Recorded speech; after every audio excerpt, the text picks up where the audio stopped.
Hello there. And we are live. See ya, ladies and gentlemen. You are welcome. You're welcome, people, to another episode of the Dal N Claude Show. See, people, yeah. I mean, it is what it is. Me and Dal doing our thing. I mean, I've not done a show this week because people, of course, my referee stuff have started. So, of course, there will be, a little bit of change of schedules, but it doesn't mean that there wouldn't be regular, scheduled programming, coming your way. So it is what it is. So I'm starting my week with just a little bit of a dose, yeah, from the Oregon Gooner people. Of course, me and him are here to dish out justice. People, how about justice for Alvarez? Justice for Alvarez. People, can we get it? People, yeah, I have no other person, yeah, to discuss this than me and my partner in crime. No other person than my broski, my personal friend, Oregon, the Dal Gooner. Talk to the people, mate. How you doing, brother? And I like the hat. I like the cap, bro. I like the cap, bro. Yeah, my lighting's a bit off with the camera and the settings and stuff, but it's a maroon hat with the Hurley H. So I call it my Highbury hat because it's got like the Highbury maroon color to it. You can't really tell. I still think I may need to upgrade the camera one day, but yeah, the lighting's a bit dark today. But other than that, I'm good, bro. Getting ready to go on vacation tomorrow, going camping with some friends for the weekend. Won't be home till Sunday afternoon, so this is my last day of work, so to speak. But yeah, not having any better, bro. Finishing my day up with my man TC. Cheers to you and cheers to Drew Gunner and all our friends in the chat. And yeah, I'm ready to dive into this, bro. Looks like we're going to do some business here in the last week of the transfer window. I just got to say this, bro. Number one, I don't want anyone that doesn't want to join us. Right? Oregon, are we starting this the right way? I mean, come on, man. Are we starting this the right way? I mean, let's put some perspective. Yeah, I mean, let's put some perspective. Let's put some spin on it. How about that? Yeah. Big up to the Oregon Gunners in the chat. Big up to people. Of course, you guys know Drew Gunners. Yeah, the number one. People, he's my head moderator. How about that? Yeah, it does graphics for the channel. It does everything. Yeah. My German guy, my German friend. How are you doing, my broski? Talk to the people and let us know if you want Alvarez in this football club. See, Oregon, let's start on a good note. Yeah, I mean, people are looking at us like this critical kind of guys. Yeah, but I mean, we're gonna let's have some form of justice. Yeah, some form of justice down here. Oregon Gunner, what are your thoughts on Alvarez to Arsenal in any way? What do you think? What's the profile of the player?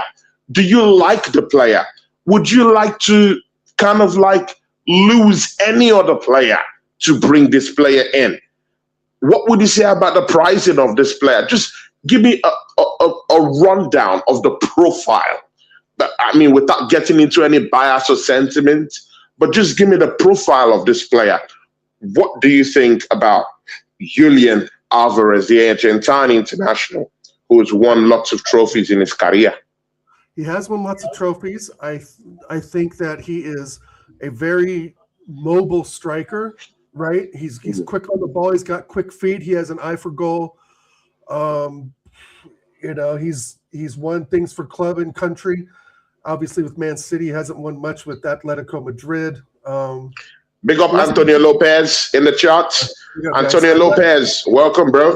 Big up to you, man. I'm not sure if talk to us about Alvarez in the charts. Antonio Lopez, F9. Big up to you. Aces is in the building. Big ups to you. Talk to us about Alvarez. Gabriel Riley, big ups to you, my guy. Talk to us about no other person than Alvarez in the charts. Do you want to see Alvarez here? Oregon Gunner is taking us through that trip now. Yeah, Oregon, I'm sorry, I had to just pay the bills with the, with the charts. I'm not sure what he's won with Atletico. Maybe they've won a Copa del Rey. I'm not sure. Maybe someone in the chat can put in the trophies that he's actually won at Atletico. I don't think it's many. I know they haven't won the league with him. But obviously a World Cup winner for Argentina, just the previous World Cup. Yeah. I think that I think he's good. I think he would fit the system, right? If this is true, right? Again, like our man Ace was saying, he doesn't think he's coming. I don't see anyone else we're really that like pinpointed into getting, Tony. I think, I think the Yildiz talk has died down a bit, unless there's a surprise move there. I heard he's got a pretty serious injury that needs looked at. They said it's dead. They said it's dead. Reports coming from Italy says it's dead. Like the negotiations is totally dead.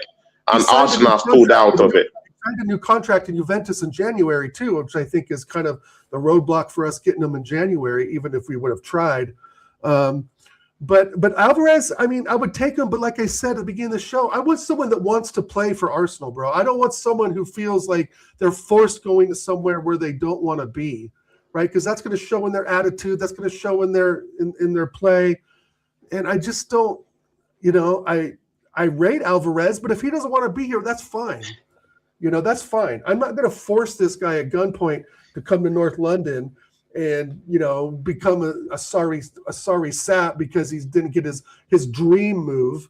And to me, to be honest, Tony, but wait, Oregon, are we gonna knock a guy for having a dream of playing in a big club? I mean, many footballers, even in our own current team, dream of playing for Real Madrid. Right. Saliba has been linked continuously to Real Madrid. So why is it that Arsenal fans can't stomach a player that thinks of another club and has the potential of coming to our own football club? Well, no, I get the dream move, but I mean, I get the ambition, right? I mean, I get that, right? I understand that. But I mean, if all access to Barcelona's cut off and he's like settling, right? If you were to have meet a girlfriend or something and something you really like, and she just kind of settles for you, right? Then who's really the winner in that situation? You've got to, nurture the relationship, right? To have this girlfriend maybe turn into a wife and fall in love with you and all that stuff. Yeah. And there's a reason why he's left City for Atletico. I don't think he really wants to just be in England, period. Yeah. And it's kind of like, I don't want to force something, Tony, that just isn't there. And plus for me, I would rather have Osimhen, to be honest. I really would. If we're going to do a deal for a striker whenever Jesus leaves, I would rather go for Osimhen. And in fact, I would trade up Gyokeres for Osimhen, bro. As much as I rate Gyokeres, I just think Osimhen's another level. And that more we talked about in the show last week, he's just more mobile. He runs like a gazelle. He's got, I think he can press faster. He's a little more techie. I just think it's he's more technical than Gyokeres. I think the goals will come. I think that Julian Alvarez is a good fit, but then I think to me provides a little bit more.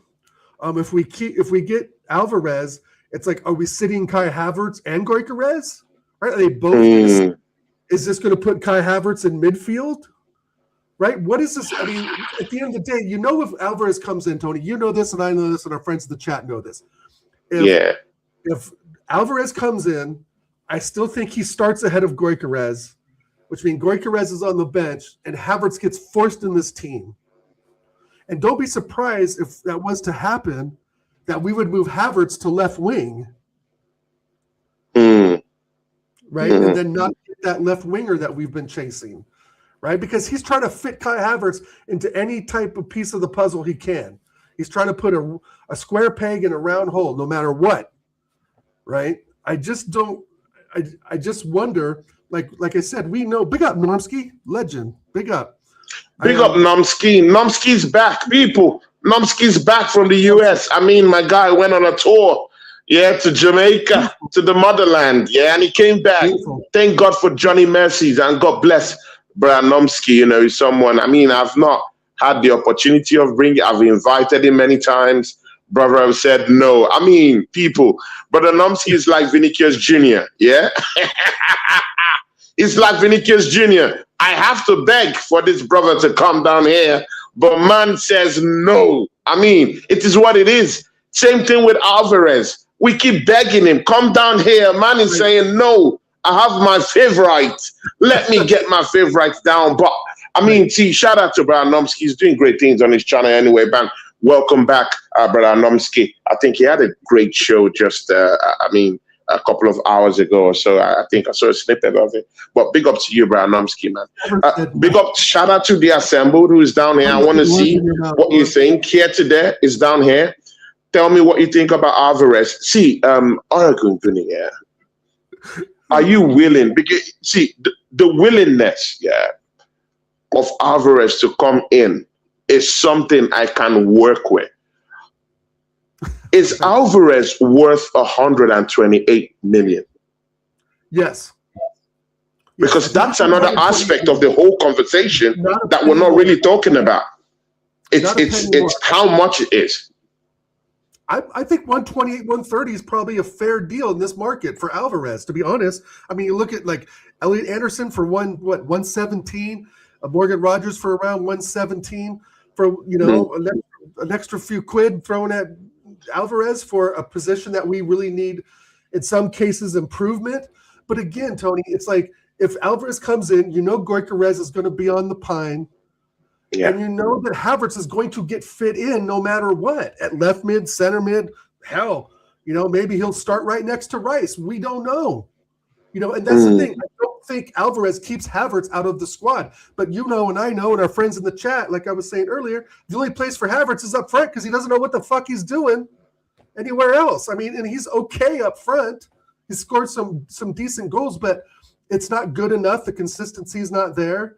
Gyokeres, if we keep him, I don't mind him coming on in the 72nd minute if we're, 2-1 up and need that goal or 3-1 and just kind of need to close out the game, that's fine. But I'd rather Gyokeres start, but I just don't think that's going to happen. Tony, I just don't see, like with Kai Havertz especially scoring, against City, scoring against Coventry, and, we're facing Villa. I'm pretty sure that Havertz is going to be the starting striker. And it's just weird to say that when Gyokeres had 21 goals in all comps last season. So I guess my point is that no matter who we bring in, if it's Alvarez, Osimhen, that he will find a way to fit Kai Havertz in there and put Gyokeres on the bench. And to me, it's like Gyokeres has already had one solid season in a system that doesn't, isn't conducive to the way he plays. We all know that, right? But at the same time, it's like, is Alvarez the missing piece to the puzzle? Is Gyokeres going to get those goal-scoring chances again? And for those 2 points, I'm not so sure, man. I'm just not sure. And that's why I would go all in for Osimhen, because we know what he brings. We know the dynamicism that he brings, and he's extremely mobile. I think he's better than Gyokeres and Alvarez. So I think people are concerned about Victor Osimhen's. People are concerned about Victor Osimhen's attitude, and of course, attitude also. What's Julian Alvarez might be a big factor for Mikel Arteta. Tony, I get what you're saying, but think of Julian Alvarez's attitude. As soon as he gets on the plane and flies to London, what's his attitude going to be like? He doesn't even want to come here. I mean, we're again. I feel like we've been chasing Alvarez for so long. It's almost double times the fucking chase we put in for Vinny Jr. I mean, if the guy doesn't want to come, I don't want to force a player to join us who doesn't want to be there, right? Because wait. Even if Alvarez represents the profile of the kind of player that would take Arsenal to a different level, because again, I'm not looking at the politics around or surrounding Alvarez to Arsenal. I'm looking at what he does when he comes to Arsenal. Is that kind of big time player that shows up in big games. He has the skill set. He can play through the right. He could play through the left. He could play as your head striker. He could play as your false nine, which is just in behind a main striker. So he could play in behind Gyokeres. He could play in behind Kai Havertz. That's if you don't really fancy Kai Havertz as probably your main number 9. So you could actually have Alvarez just play behind him. And he could also even play in that number 10 area if Odegaard kind of like just misplaces his boots. He's a very dynamic player. I wouldn't like to miss. It's an opportunity to get this kind of player. I wouldn't like to miss that. Mostly when Arsenal is kind of like the only team in the run in getting this player, man. Well, I mean, if Arteta wants to go to a 4-4-1-1, yes, bring Alvarez all day. But I don't think Alvarez starts over Odegaard in the 10. Right? A 4-4-2, okay, 4-4-1-1. Yeah, Alvarez behind Gyokeres, I think that works. And I've said that even last season, right? Even we were talking about bringing it last summer. So again, we've been chasing this guy for a while, you know. And I'm just chasing players. I want someone that's going to come in and fight for the badge, bro. And you know, I mean, if Alvarez gets a nice weekly paycheck, I'm sure there'll be some fight there. But to say that Osimhen's going to come in with an attitude and Alvarez isn't, I think that's a little short-sighted because, you know, at least Osimhen would want a new challenge. Yeah, Alvarez has already been in the Premier League. He already won a couple trophies, I think, with City. So I'm just like, he won a couple of trophies, of course, with City. Unless Arteta changes, but again, there's no denying. Again, Oregon Gunner, there's no denying his quality when he was at Manchester City. And again, the proof in the pudding is that he played as a backup dancer, to Helen Ireland, and of course everyone knows that Ellen is the king when it comes to that striker slot for Manchester City. So for Alvarez to even get 17 goals in his first season for Manchester City, playing as a backup dancer, not as the first choice striker for Man City, but just playing, just behind Erling Haaland, in the pecking order. And he got 17 goals all competition. Yeah, it might not be the holy grail of the whole thing, but I mean, that's a testament to the kind of player he is to come from the bench occasionally and give that kind of numbers.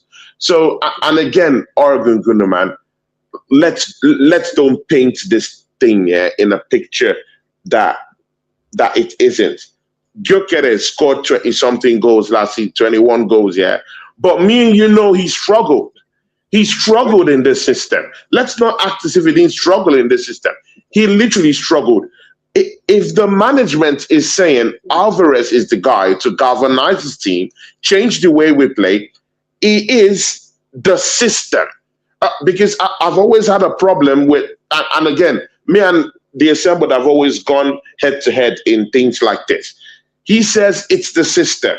I say it's the players that don't know how to engage in the system that the manager is playing in. Whether we like the manager or not, it's not the issue, or it's not the contention here. The contention here is that Arteta is already our manager. There's nothing we can do about it. We can't send the manager out. He just won the Premier League title. So he's going to be here. So we have to, endure the system.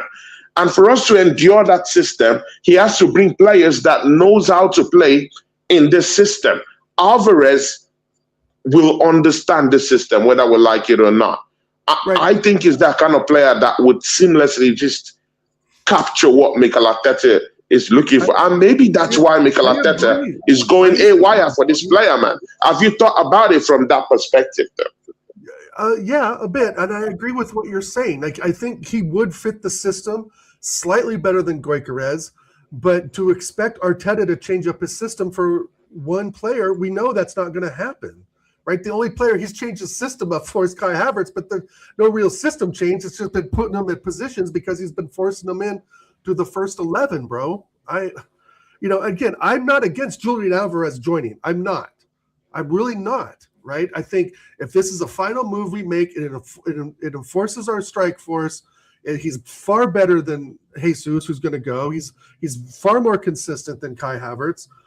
But I just feel like putting Victor Gyokeres on the bench and expecting your guy who was the man last season to come off the bench and still get those goal tallies, it's not going to happen, right? I mean, especially like you're saying, in a system that's not conducive to a style of play. And it's not like Gyokeres doesn't understand the system. He doesn't have the technical ability to get in to adapt to the system, innit? Adapt to the system, correct. It's not like he doesn't understand it, you know, but it's like when the service is there, he's on it. But when the pass from the midfield to the 18-yard box for him to get a touch on isn't there, and the ball's, I don't know, knocked away by a defender or something, or it's a wayward pass, he has to recover. And that's the part we don't want to see, is where he's trying to, you know, muscle a center back, or let's say a right back, right, trying to get the ball on the floor, get control of it, look up for a pass. It all falls apart, right? Yeah. That's why Alvarez is better at that. He has better foot control. He has better techers. He can get the ball, make quicker movements. He can hold up play. He can dribble. He can kick the ball. Bro, he's a control freak like Mikel Arteta. I mean, bro, he fits into it perfectly, bro. Perfectly. Perfect. Bro, I'm serious, bro. His hold-up play is something different, bro. I mean, I've seen how many times Gyokeres just hold-up play. Man would just, I mean, he would just fall on the grass and just... See, I'm not taking a pop at Gyokeres, yeah, but we all know he struggles in the system. And I don't blame him. I don't blame him. It's Arteta's system. And I completely get that. But again, he signed up for this. So if he's going to struggle this season, I'm all up for the management to bring in a player, however it may be, even if he's dreaming of a Real Madrid team, even if he's dreaming of a Juventus, Barcelona team. Bro, Saliba is dreaming of Real Madrid. Come on, man. Let's not act as if our players don't like other football clubs.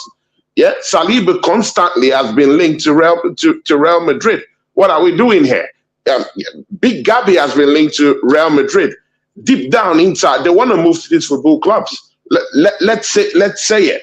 That's the truth. So, I mean, when a player really says, hey, I want to go to Barcelona, he's open about it. Other players are not open about what they really desire. So you never know. But this one, he's saying, this is what I want. I mean, come on, man. I'm open about it. Song pretty much wanted to go to Barcelona. Remember Song? I want to go to Barcelona. Okay, he was on a plane the next day. Luis Suarez. Oh, I'm done, and I'm done on the Merseyside. I want to go to Barcelona. Okay, he was on a plane. I mean, you know, if you know, I agree with what you're saying. The technical ability for Alvarez is there. And yes, I do think he would fit it well. You know, but the stumbling block for me is Victor Gyokeres. I don't see how you just all of a sudden put this guy to the side, right, after he's get you 21 goals in all comps. But still, for some people, maybe that wasn't enough. Maybe that was just right. Maybe that's what they, you know, thought was going to happen. Whatever number you would put on it. 21 goals in all competitions is very good. I think this, right. That's good. There's nothing like wrong with that, right? More would be better, but less would be worse. Maybe so. That's another debate, right? But the thing is, like, to think Alvarez is going to come in and start to cook right away is another, you know, miscalculation, because it's going to take time for him to adjust. While Gyokeres already has one season under his belt, and he's probably ready to go, you know. But it's very telling that he didn't even get a sniff against Coventry, Tony. You know, he didn't even get a sniff versus Coventry. I mean, that's a big topic on its own, isn't it? Yeah, well, yeah. That's a big topic on its own, isn't it? He was a 3-0, and he could have thrown him in for, you know, 15, 20 minutes. But do you think that the manager clearly understands that Gyokeres' mentality isn't really ready to start the Premier League campaign? Have you looked at it from that perspective? I think his mentality is fine. I just think that there's some tech issues with his feet, right? His hold-up play, and just, you know. But there's also the other point, Tony, that we've talked about several times. Where's the service? Odegaard passing it. Where is the service? Passing it to the right. Where's the service? So there's a lot of factors that play in to Gyokeres not being the all-and-out striker that I think we need to be. But then again, like I was just saying, 21 goals kind of negates that point, because that's still a very good return for a player's first season in the red and white. You know, and I just don't want to see this guy just isolated to the bench, right? That's going to build resentment and so forth. You know, and that happens in football. I'm not saying that's, you know, that's not something that's not happen, but I don't want that sort of turmoil in the club when we're trying to repeat, right? We're trying to be 2-time Premier League winners. And I think that Julian Alvarez, not with attitude, but just if he was to come, would cause some friction in the attack for us. Because now you're figuring out, well, where does this guy fit in? What kind of minutes am I going to get? And I primarily mean, obviously, for Gyokeres on that. And maybe even Kai Havertz, right? If Julian Alvarez is going to be, developed into a left winger or something, yes, I'm all for that, for sure. Even though I think Zolas is still our starting winger, but I think there's also that next level we can go to. And if Alvarez is willing to be a left winger, and we have Alvarez, Odegaard or Eze and Saka as our midfield attack, I'm good with that. Again, I'm good for the signing. Because Oregon gonna see. We are always talking about creativity. We'll be coming to the questions in the chats, people. We're not neglecting them. We'll come back to them. When we're talking about creativity this, creativity that, Arsenal don't create this, that. Even if I don't think it's true, we create a lot of chances if you check it statistically, yeah? But we Arsenal fans know what we mean by creativity. We need those clear-cut chances, opening up defenses, tearing them open. That's what we really mean about, this creating chances. When you look at, if Alvarez comes to this football club, when you look at him, Bukayo Saka, and Sholis on the left-hand side, yeah? Bro, you're looking at creativity everywhere. You're looking at openings everywhere. I mean, with the crosses of Sholis, you can see, his crosses comes in volumes, innit? Alvarez can flow through the wings anywhere, through the middle, through the left, to the right, anywhere, and create, and even score goals. We've seen that. It's in his wheelhouse to do that. But Saka could also do the same too. Isn't that a frightening front three, bro? Yes, very much so. Very much so. I think there's goals galore with that. I think the like you said, the creativity is there. The goals can be there. Again, and it also depends on the defensive stance Arteta takes, right? Putting on the handbrake, putting on the emergency brake when we're 1-0 up and we decide to sit back. How's that going to play into it this season? Maybe we won't be doing that as much this season. I'm not so sure. I would take a punt on Alvarez. Like I was saying, I would, but I'm just curious how he's going to fit into the side. Curious. When you say curious, brother, key me into that, bro. Key me into that. What do you mean? Shed light into that, bro. Well, I'm curious that first of all that he's willing to even join, and I'm curious that if it starts to go pear-shaped, are we going to go back to Gyokeres, right? Are we going to see if Alvarez, fails, if this experiment fails and we spend 128, 130 mil on a player that we're all thinking fits the system, right? We think this, but we have no evidence of this yet until he gets out there on the pitch in the red and white. Oregon, there is evidence. No. When you say there's no evidence, that's not true. There's evidence that Alvarez has scored goals in the Premier League. There's a guarantee. There's a guarantee for that. On Kevin De Bruyne, bro. We're talking a whole different setup here, right? Gyokeres went from scoring 50 goals a season to 21. I get what you're saying. There's overreaching evidence, right, that he can perform. I get that. Hence why we're chasing him. But if he gets through, let's say he runs 4 games and gets 1 goal and 1 assist, right? And then Gyokeres plays the next game and gets a brace and assist. Then where are we at? But then again, last season he scored 20 goals, and 9 assists. You know what? Oregon good at if Alvarez gets even 15 goals and gives me 11 to 12 assists. That's GA. I take it. Provided every other player around him is improving, though. I won't have a problem with that. I mean, would you have a problem with that if maybe his goal output isn't really that prolific, but every other player, as a result of him playing and creating those chances and opening those spaces within enemy lines, would you have a problem with that? Like, if every other player around him are benefiting and feeding off him and feeding off his presence and increasing their goal tallies and increasing their assist tallies, would you have a problem with that, though? No, of course not. No, if he's a benefit to the club, scores goals and has assists, no, I got no problem with that.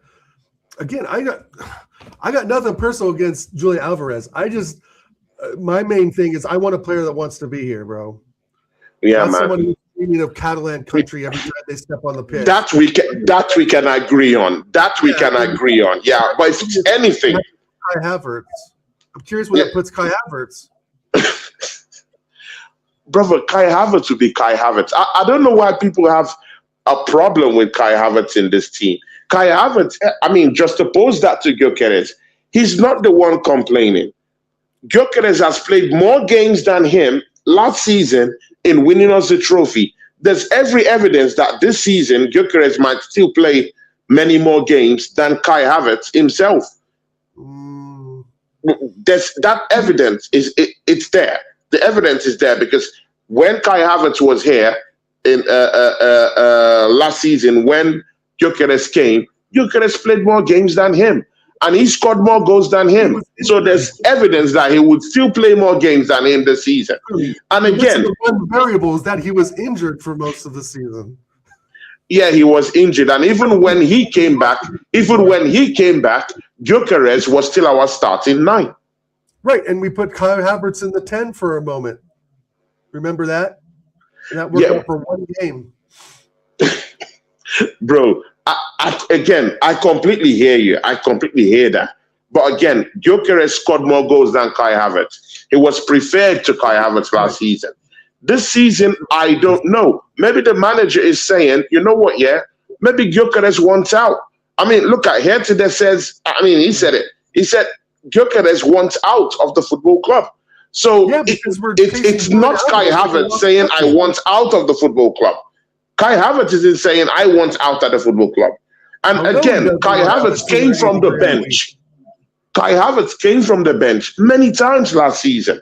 And man is not complaining.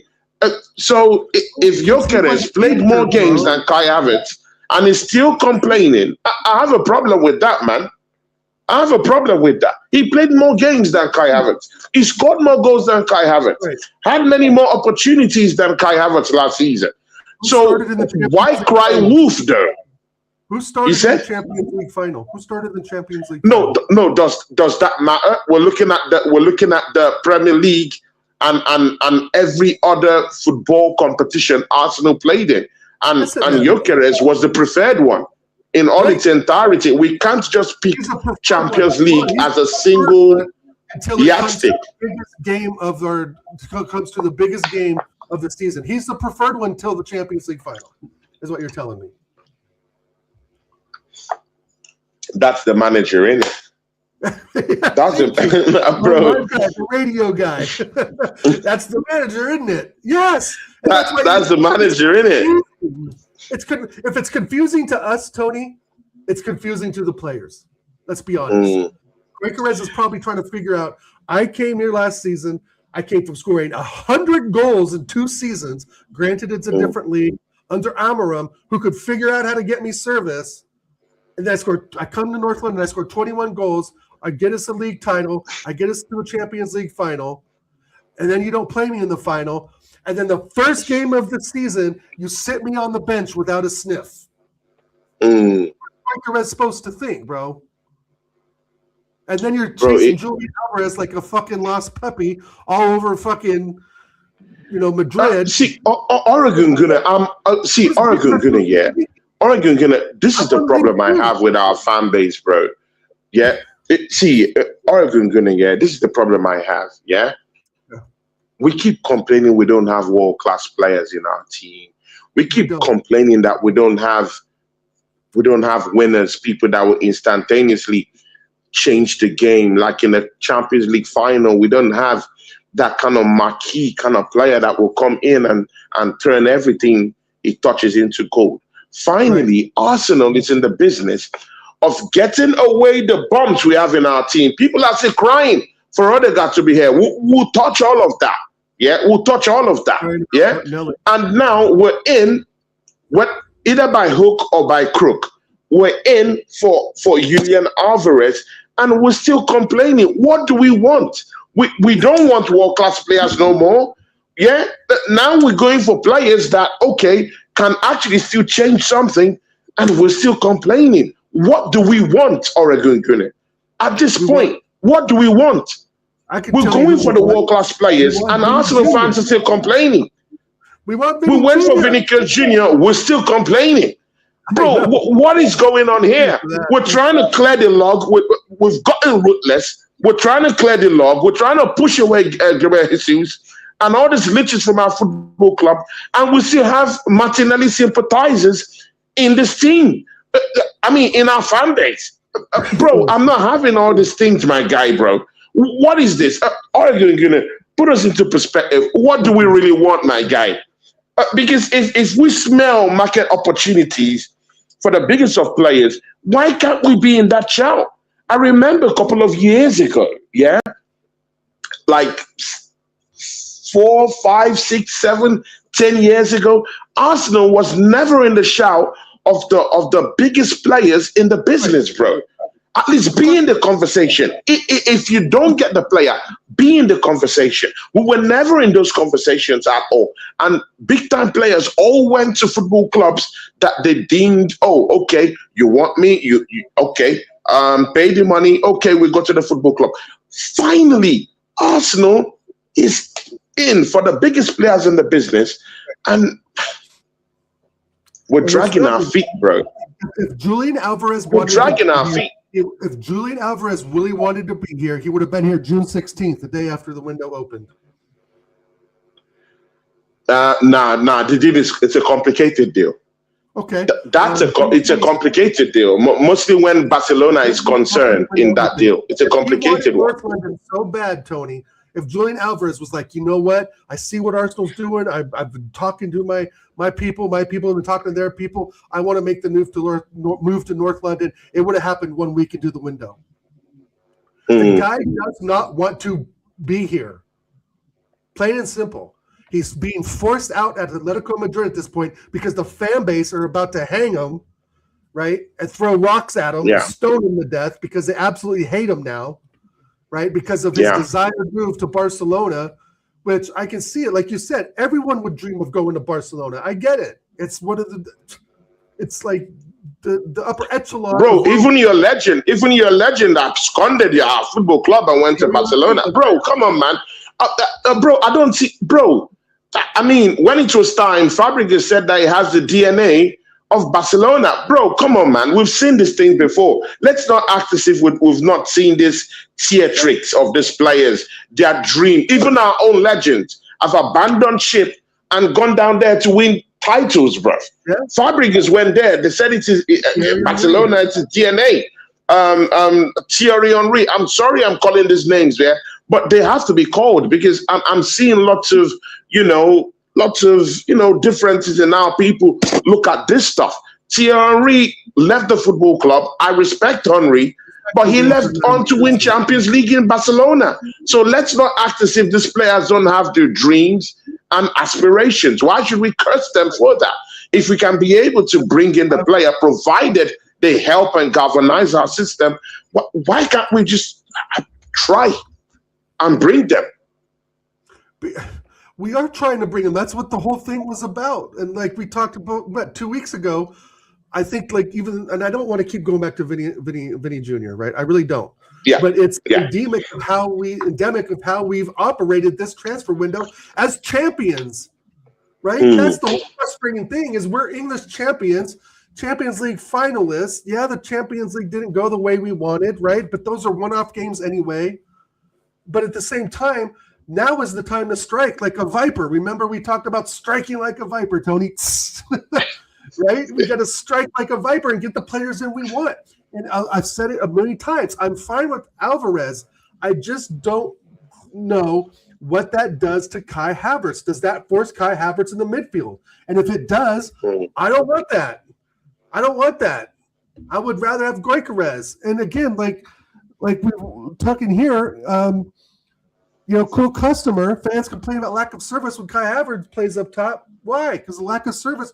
We're not a striker-centric club anymore, right? It's all based around this U-shaped football and trying to, have goals spread across the midfield, which I'm fine with that when it works.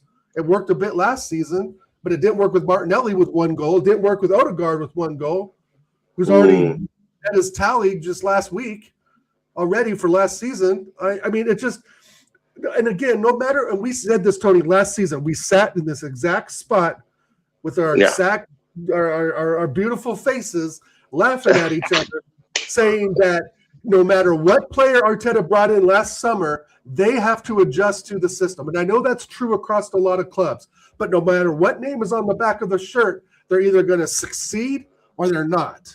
And to me, he has succeeded in a system that, again, it's not that workable for him. It's not that conducive to the way he plays. And again, I'm going to say this over and over. If Ruben Amorim can figure it out at Sporting and get this guy 50-plus goals a season, why can't Arteta? Why can't we change up something that suits the player that you said we've needed, that we know we've needed because we were after a striker before that summer window last year, right? That's the one position we wanted to fulfill, is getting that striker position. So Berta goes and gets us the striker. He comes back with a 21-goal return across all comps, and then he can't get a sniff against Coventry City or barely plays in the Champions League final. Make it make sense. And Julian Alvarez is supposed to come in and solve all these problems? I don't think so. I think Julian Alvarez is a very good, but again, if that puts Kai Havertz... if Julian comes in and scores goals and helps our attack and holds up play perfectly and brings other people into the game, gets GA, gets goals, he solves the problem. He solves the problem. Okay. Solving the problem is not hocus pocus, isn't it? It's goals and assists, isn't it? And helping other players around you. TV. He's not going to change, bro. Arteta's not going to change up a system that he now has data from last season that won a trophy. So he's like, why would I change up something? And that's why I said Alvarez is the system. That's why I said Alvarez is the system. It is the system. It is going to win in this system. He's a more mobile kind of player. Gyokeres is not mobile. It's too stiff. I understand what you're saying, but I don't believe it's too stiff, bro. It's too stiff. Alvarez is a mover. He's a runner. He's a go-getter, bro. And he scores goals. So don't look down on his goal-scoring prowess. He scores great goals, bro. He holds up play perfectly. He brings other players around him. He could assist. He could score goals. He could play as a false nine. Bro, he could do all these things, bro. Let me ask the radio guy a question. And that's even the more reason why Kai Havertz will stay on the bench. If Kai Havertz is really your bigger problem, bro. That's even the more reason why Kai Havertz will sit on the bench. Who do you want? Let me ask the radio guy. Shout out the radio guy. Okay. Who do you want to sacrifice for Julian Alvarez to get put into the starting 11 week in and week out? What player are you willing to sacrifice? Put on the bench. Bro, I'm willing to sacrifice Gyokeres, bro. I'm shameless about it, bro. I'm willing to sacrifice. Bro, come on, man. See, it's like our tears last season. Everyone, because we won the title, everyone have just totally forgotten how much we cried about Gyokeres not putting an effort in at the start of the season, bro. We all cried about this, bro. Another question. So you're willing to, let me ask you a follow-up. You're willing to sacrifice Gyokeres, which you just stated, more than you would sacrifice Kai Havertz, who has no fit in the team besides that striker position, because we know that he is awful in midfield. He's awful in midfield. There's no other place for him, right? He's not going to play left back or center back or anything, right? So you're Oregon. That's unfair. That's unfair because that's unfair. That's unfair because Kai Havertz on the bench for Kai Havertz, who's injured. But Kai Havertz doesn't have a problem coming from the bench. That's what I'm saying here. Kai Havertz would not raise a voice. He won't even give you an attitude. He's ready to come from the bench. He's shown it that he's ready to come from the bench. And again, Oregon, let's don't act as if we don't, as if squad players, that come from the bench aren't a thing. No, let's not act as if players that come from the bench aren't a thing. I'd rather have Havertz. Kai Havertz can be a good squad player that comes from the bench to help out. Victor Gyokeres has right. My point being, in my opinion, I would rather sell Havertz or trade Havertz to Atletico and some cash for Alvarez, who I believe is a better player than Havertz, than get rid of the striker that we so needed last year, that we demanded for last year, that Berta got over Oregon, the line. You know that's not possible. You have a manager, you know it's not going to happen. You know that's not going to happen. You can't get a sniff against coverage. Well, yeah, right, because I know it's not. Again, I said in my humble opinion, I would be shipping out Havertz to Bayern Munich for, I don't know, what was he worth, 40, 45, if that, right? And put that money towards the Alvarez deal before I would get rid of Gyokeres. I'm sorry. Did Havertz have 21 goals last season? No, he was in a fucking hospital bed for half the season. Again, like he was the season before. And the 23-24 season when he came back in 2024 and we went on a 31-goal run and conceded 4 and we still lost the league. Yeah. That's my I want to sacrifice Gyokeres. I want to sacrifice Havertz, and that's just a difference of opinion, right? And I get that. I get your points, like because Gyokeres is clunky, doesn't maybe fit the system as well as Havertz. I understand your points, bro. I really do. But in my opinion, I think it's time for us to get rid of. Maybe it's not time to get rid of Havertz. Anytime's a good time for some of our fans and our friends. They just absolutely want nothing to do with 29, and I kind of get that. But at the same time, Oregon, he scored a goal against. He scored. Oregon. He opened his account against Coventry this season, bro. He scored a goal, bro. You're saying and if he's my backup striker, I don't mind him scoring a goal or two. What about Gyokeres being your backup striker? He doesn't want to be a backup striker. Does he strike any? He doesn't want to be a backup. Bro, he's made it known. Bro, he wants to leave. No, he's the one complaining. People, am I mad or something, people? Gyokeres has been the one saying he wants to take this, through intermediaries, that he wants to take that Barcelona move. He would release the swap deal with Alvarez. He wants out. He wants out. He sees his position under threat. Because he sees his position under threat, Tony. In a way, I think if it was Kai Havertz... This is a big freaking football club. You shouldn't be afraid of competition.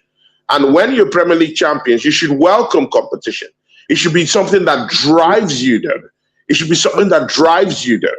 So, bro, if he's quitting because he sensed that his position is under threat, then that tells me about your competitive spirit. You should be competitive enough. I'm serious. I'm serious, Oregon. You should be competitive enough to welcome competition, bro. Right. I guess it will only help us. Understood. But at the same, we talked earlier about the numbers that Alvarez has, right? And then we can talk. We've talked a bit about the numbers that Gyokeres has, right? And we've talked about we talked about the numbers that Kai Havertz has. Granted, he was injured for a lot of the season, and that, of course, extra numbers, right? If you're not playing, you're not getting the GA, etc. But what I feel is like, if Gyokeres can pop in 21 goals in a system that we both agree does not play to his strengths, I'm willing to sacrifice Havertz first. And again, and I'm willing, and I'm willing for that. But we know it's not going to happen because we have a manager who somehow is stuck on using Havertz. And we have to put a touch of reality into this thing. The manager is not going to allow him go. So we're stuck with Havertz, innit? Yeah, me too. I would like to sacrifice Havertz, but we would not be in touch with reality if we're saying that. So, I mean, it is what it is. I'm a realist. I mean, I'm not saying I'm a realist all the time, but I mean, let's be real. Come on, man. He's not gonna sell Kai Havertz. Come on, we know this, bro. We know this. And again, I'm open to the idea of Kai Havertz as a squad player, though. Not as our number 9, but as our squad player. Someone you can just throw in the 70th or 80th minute. Just go out there and do one or two things. He's not bad as a squad player, though. Now you're saying Havertz and Gyokeres are on the bench because of Alvarez, so they both should be squad players. I mean, bro, you know what? Yeah, let's say Jesus is going out, and we're bringing Julian Alvarez to be a replacement for Gyokeres Jesus. Then that's a different outlook. Then you now have Julian Alvarez, you now have Gyokeres, and you now have Kai Havertz as your backup striker. So 3 of them can fight it out, innit? And mind you, it doesn't work that way in the striker position, bro. It's only 2.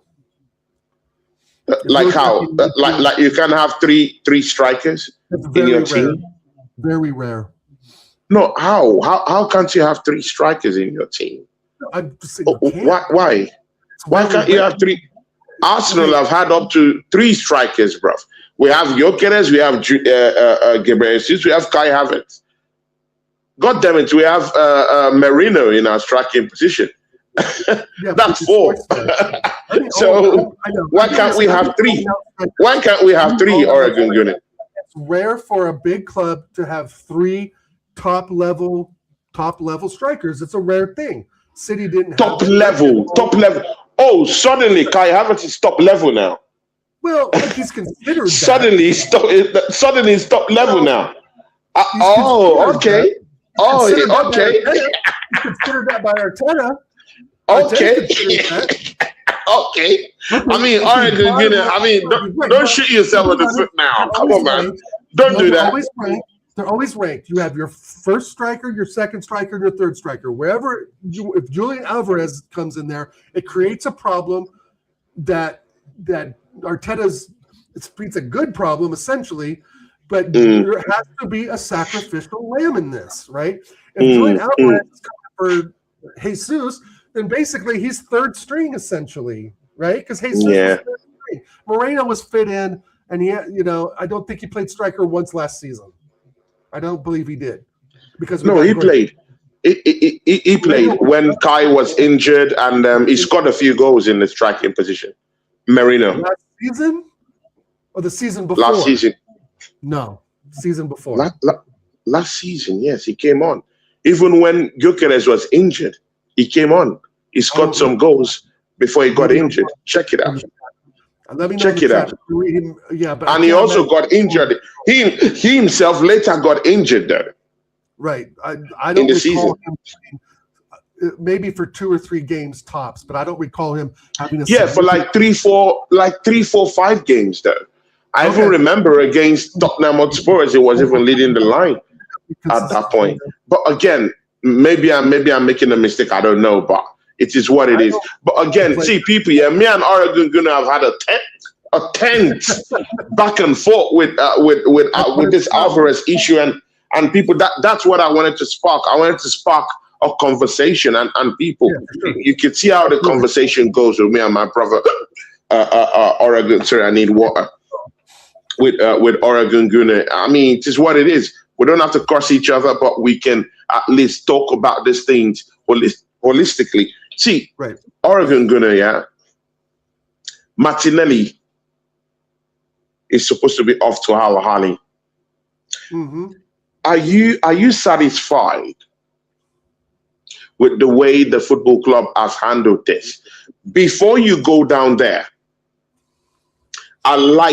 this is a tasty question in a way, or a statement, and I want you to validate it from our brother, The Assembled. He says, I personally can't see how Arsenal are not going to retain the title.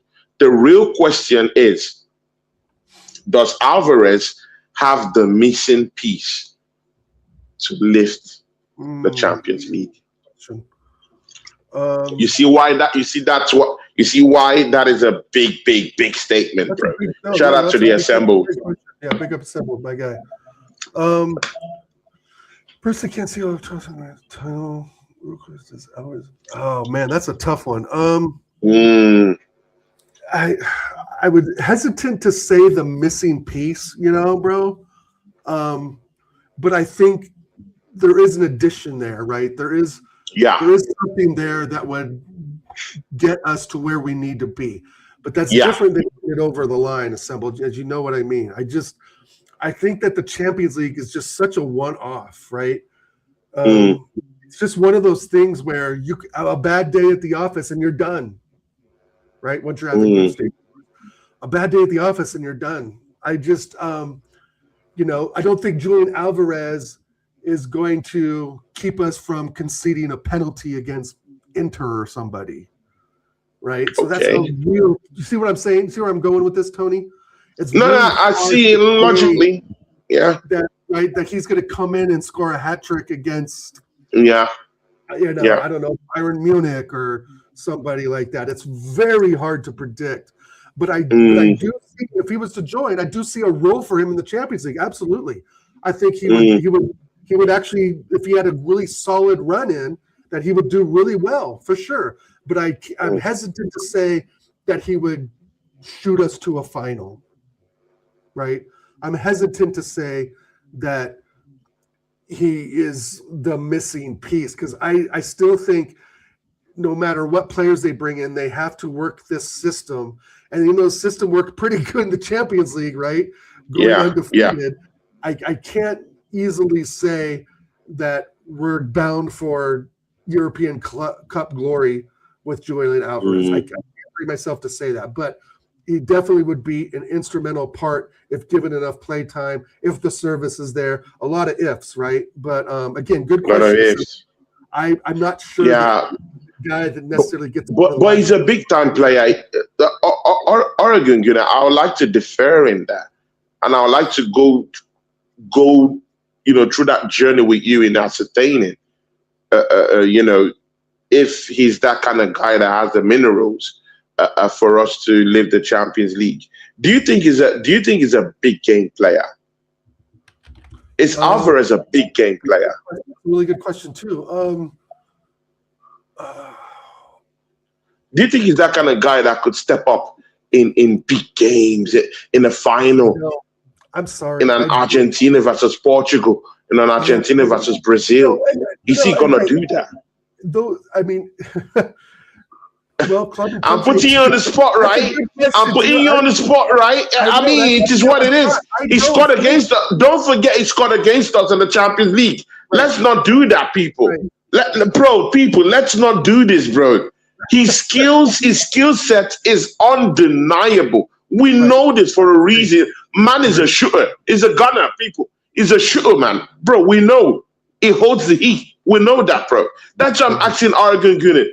Do you think he's that kind of guy that could step up in a big game, in a Champions League game, in a World Cup match, where they need him to step up? Because he's done it for Argentina, isn't it? The World Cup talk out. That's not maybe the Euros. Oh, come on! $4 years. All right, come on, man. No, he played well. Right. Can he step up in big games? That's a good question. Right. I'm 55-45 on this one. 55% no, 45% yes. 45%. Yeah, I'm Oregon, what's your rating? And again, this forces me to ask you, what is your rating of Alvarez, though? Out of 1 out of 10? How do you rate him, though? Because I need to know the rating. Because, man, the way you're talking about Alvarez, it's looking like he's not one of the most maxed generals in world football right now. I don't think so. Really? I think a 1 out of 10, he's a solid 7.5.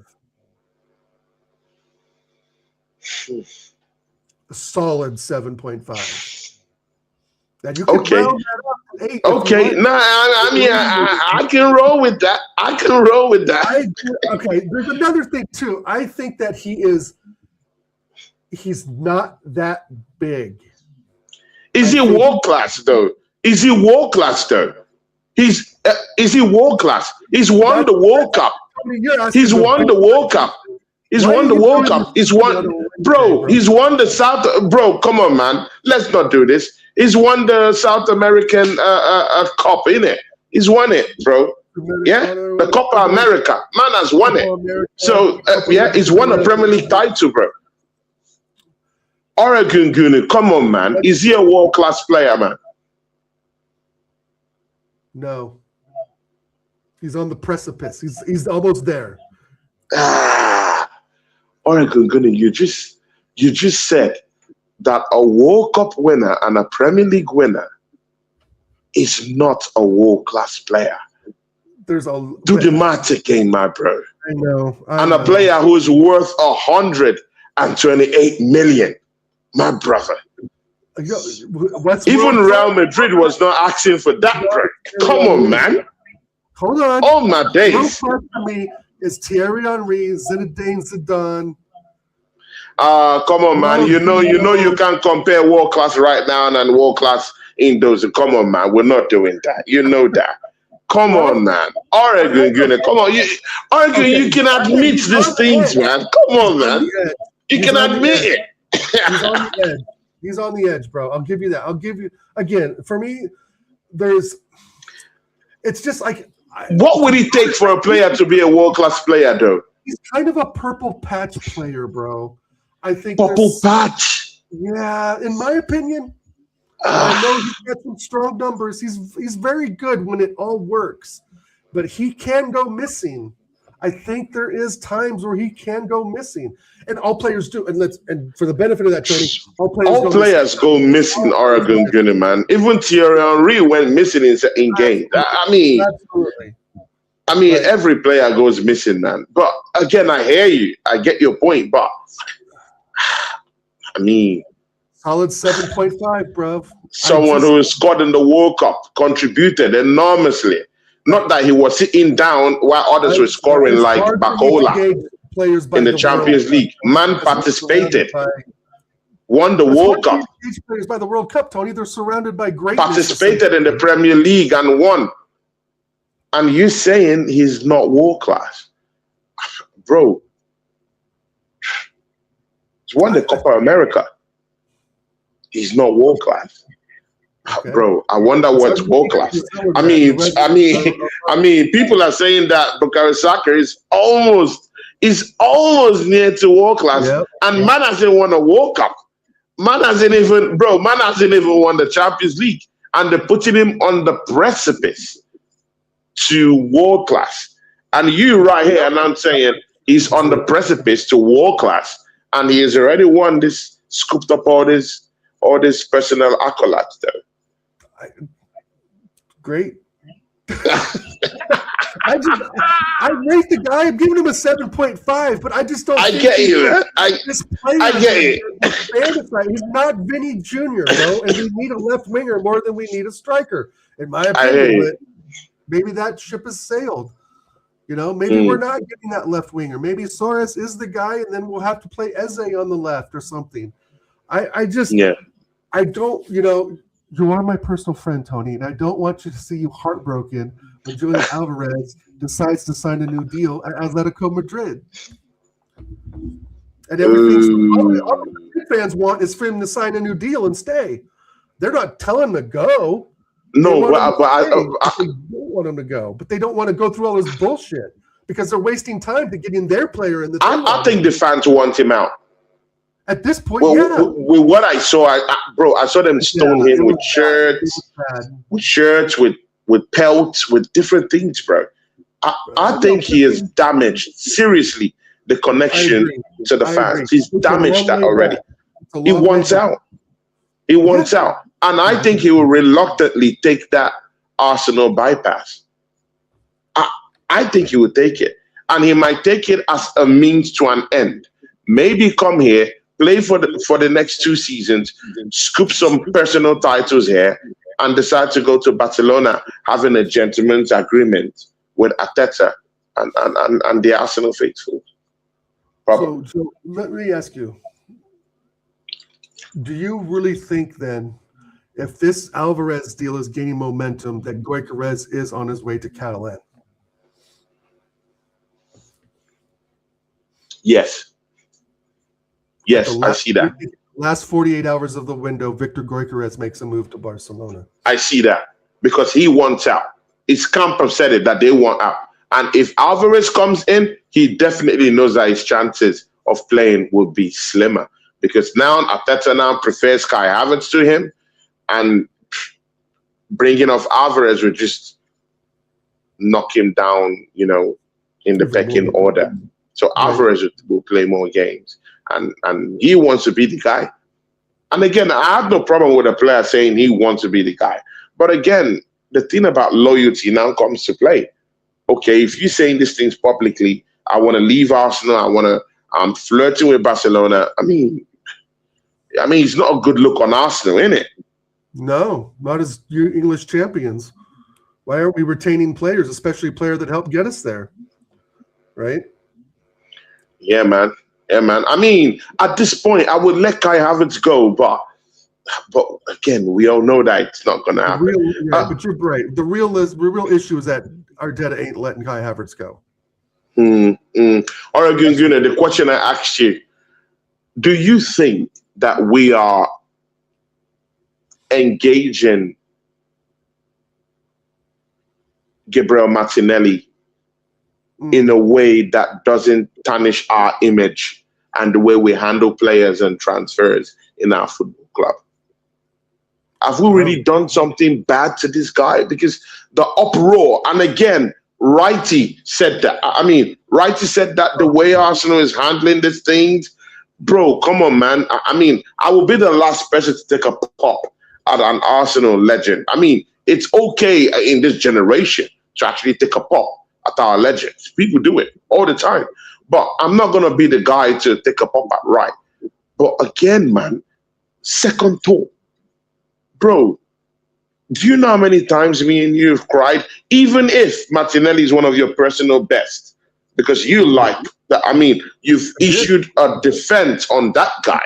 Yeah? Right. Just because you saw his beginnings, you liked it. It was that kind of guy that had a great future. But now his future has been tarnished by this football club. And we get that. We totally get that.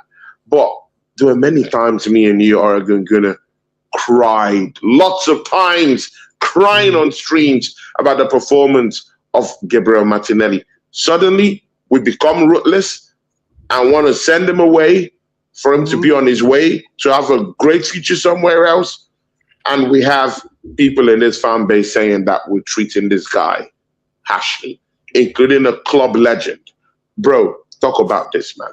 Well, how are you treating someone harshly when you're paying him 180 grand a week from Brazilian League 2, where he's making $300 a week? We're not treating him harshly, bro. It's economics of football. And plus, he's been here 6.5, 7 years. Like, the production just wasn't there last season or the season before. Granted, he was our top scorer in Champions League. Fantastic. But he scored one league goal, Tony. One. Like, by any standard, that's not good enough. Even if he was at Villa or Palace or Everton, for that amount of time, they would look to sell him on after that kind of return. Right? After so many years at the club with Everton, and he had He started out with a bang and had a good 22-23 season. That was 3 years ago. You know, I just think and some people can say, well, it's Arteta coaching the talent, blah, blah, blah. And I think that's a part of it. But he's just kind of been down tools for a while. Still doesn't lift his head up when he's dribbling, and Solis does. Solis' head is up, looking around. He's, trying to do. He's navigating spaces. He's creating those spaces by himself, man. Right. It just looks, bro, levels. I don't buy into this bullshit that Ian Wright's saying that we're letting this club, superstars Oregon gonna let it rip. Superstars go, bro. All superstars go. Oregon gonna go head to head with Righty. Yeah. I mean, you're right. All due respect. What am I to play the game for? Head to head with the legend. It's like, we brought him out of the Brazilian slums, bro, and now he's going to be making godlike money with no taxes in Saudi Arabia. We're talking about almost $1 million a month. Right? I mean, what, $350 a week? I mean, it's just it's tough. It's like it's tough to say goodbye. But he's not a legend. He won his first Premier League with us. That took him 7 years to get. Part of our own creation. Yes, Arsenal talk, Rateba. I'm going to miss him because there's times where I thought he was absolutely brilliant. In fact, I've got the black Arsenal kit from 2-3 seasons ago with his name and number on it. I mean, you told me about that, man. You told me you really like the kid, man. It's not like maybe you're saying it from a place of, I don't like Martinelli. I always knew you liked Martinelli. So for you to say that, it's from a place of, being real. I just think we were disappointed that the goal return just wasn't there over the last couple seasons. And remember, I got on your show and said redemption song after he scored every time. Redemption song. Yeah, exactly, man. Bro, one goal in the Premier League campaign that Arsenal won the league. Bro, I don't want to see, people, I don't want to hear about his tier tricks in the Champions League. If you're a winger and you're my first choice winger and you're scoring one goal and I won the Premier League, bro, I can't fit those two. I can't fit them together, my brother. Right. It's tough. It's unreal, bro. Yeah, I'm sad to see him go, but I don't think there's any disrespect. Like, what time is a good time to let a long-serving player go? Like, what is a good time? Is it this summer? Is it January? Is it next summer? I mean, you keep prolonging something, it's just, is it going to make it that much harder to say goodbye? And this is what I mean. We get caught up in this Arsenal emotion, bro. And I've put this in many chats with Shane Gooner, DJ B, Lee Gunner, Jez, Maddie, I've put shout out Shane, shout out Matty and all these other legends, Nomsky and all these legends. Right? We've got to break this Arsenal emotion, and for a player that still has value, let's be honest, even if it is around 40 to 50 mil, that's a chunk of change, right? That's man. 3/4 of the Alvarez signing, basically. So it makes sense, right? It makes sense, doesn't it? Not really, because I still saw him at his best. He still contributed something last season. He scored incredible goals in the Champions League. Our top scoring player in the Champions League, but that doesn't always cut it on a 38-game schedule, right, Tony? That's we're talking all the way to May now, bro. And you've got to perform. You've got to produce more than just one goal and what. You have done just one goal. I mean, no, bro. Come on, man. We are not having it. And righty. I'm sorry, man. I have to have a go at you. I'm sorry, mate. I mean, you can't be talking about how Arsenal are treating players, bro. Because I mean, how about how the players are treating us, bro? Come on, man. You're a legend of this football club. Come on, man. Don't do that. How about our feelings, bro?